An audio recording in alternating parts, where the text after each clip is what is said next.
And for many, the beginning of spiritual awakening is to realize that there is this stream of continuous commentary in their minds. And that is to think, oh, that's interesting. That's a thought, of course, but before the thought, that's interesting, there's the recognition. It's the voice in the head. And the recognition is not the voice in the head, although you might say it after the recognition. But in the moment of recognizing there's a voice in the head, that's not a thought. The recognition of thought is not a thought. The recognition of thought comes through awareness or presence. And awareness or presence is the higher consciousness, the arising new consciousness. Wow. So that is really the meaning of spiritual awakening. By the way, in this first half of our gathering, I will be talking more about it. In the second half, we will do more experiential. But even while I talk about it here, I would hope that if it works for you, there's already also an experiential realization of what it is I'm talking about.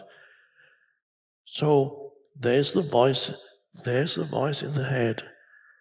And people say things like, I think.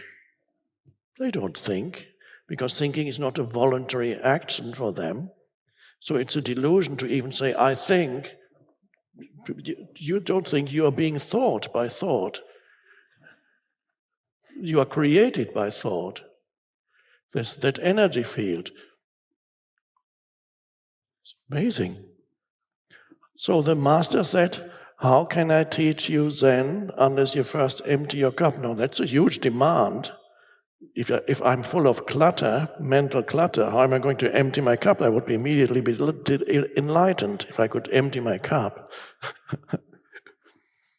But the teaching points to something. It points to the word empty, and that's interesting.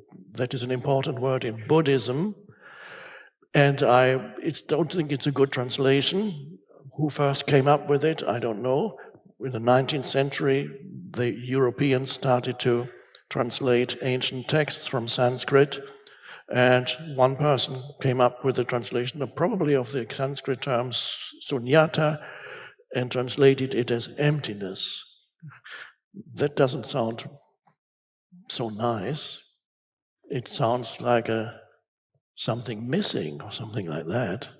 So I have an alternative translation for the Buddhist term emptiness. So that empty is an important word. So remember, the Zen master said, how can I teach you Zen unless you first empty your cup? Empty. Emptiness, my alternative translation for that is spaciousness.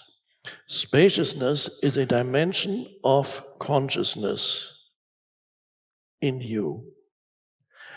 And that is what we could call the spiritual dimension of consciousness, the deeper or the higher consciousness, just words, doesn't matter. And that is, in every human, it's there. Many don't know that it's there because the clutter is so dense that they have no realization of the underlying spaciousness. And that is why I say in millions of humans that is still a dormant faculty, so to speak. So the most important realization in your life, much more important than what you have achieved on the level of the world, whether your life in worldly terms is regarded as a huge success or a dismal failure, or for most of you probably something in between. That's normal. Sometimes you fail, sometimes you succeed, and then you move back from gaining, losing, high and low, up and down. That's the identity for most. So the clutter of your mind is there, but there are moments in your life when you become aware of something spacious underneath it, but you may not call it that. You may not call it anything. It may arise, for example, in many humans who may never have heard of anything spiritual. They're out there. They don't know that the little bit of that is in them. So, but they don't know it. There's little glances come occasionally into their lives of that dimension. It's not enough to actually say that the spiritual dimension has awakened in them, but little flashes come up now and then into their lives. And that is enough. Those little flashes from that dimension come into their lives, and that is enough to keep many people sane. And those flashes can come when you might think, when you go out into nature and you see something extraordinarily beautiful like a sunset, for a moment you go, or the vastness of the ocean, or the sky, or the elements, the wind, the storm, and for a moment you go, and it's a moment of intense aliveness, and you feel, and then you may remember that moment a little later. That was such a beautiful moment. Why was it? Yes, maybe what you perceived was beautiful, but you felt something in that moment. You felt a heightened sense of aliveness and a deep peace and connectedness with being, so to speak. You see, why? Because that moment of sense perception of something vast or beautiful freed you for a moment from the incessant stream of thinking. So the incessant stream of thinking, let's say you see this incredible sunset or whatever, and for a moment you give it your complete attention, and for a moment you're not thinking about yourself, your problems, your problematic life history, or your even more problematic future. You're not thinking about anything. For a moment, the stream of thinking subsides, and it goes.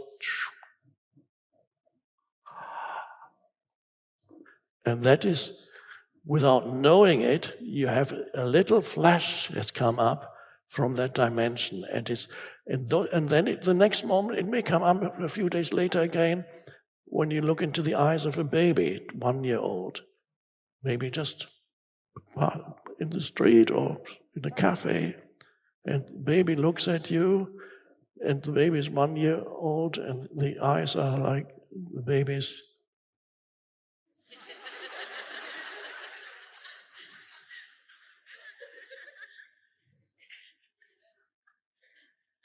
And you know instinctively that the baby is not thinking about you, because thinking hasn't started yet. The words have not accumulated yet, the thoughts haven't started yet, and yet there's a consciousness there, and you can see very clearly there's an intense consciousness that's looking through those eyes at you without judging you in any way. And in that moment, for just a few seconds, you feel so good. And you say, oh. Why do you feel so good? Because at that moment, the baby liberated you from your stream of thinking, and again, a little bit of spaciousness opened up inside you. And so for those few seconds when you looked into the eyes of the baby, you were not thinking, and the baby wasn't thinking. So through the baby, you are able to be in that dimension, and it felt so good. Spontaneously, they can arise. They're not recognized by people as ultimately spiritual, but they are. And so many people, there are millions of people who experience those things briefly, but that's enough to give you a sense still of life is worth living. And then there are others who are so burdened by their minds, they cannot even communicate with a baby. They cannot even perceive the beauty of nature anymore, because their mind is so noisy that there's a total veil. So they don't look at the baby like, They look at the baby, oh, that's a nice baby. They don't really see the baby. Immediately it's labeled.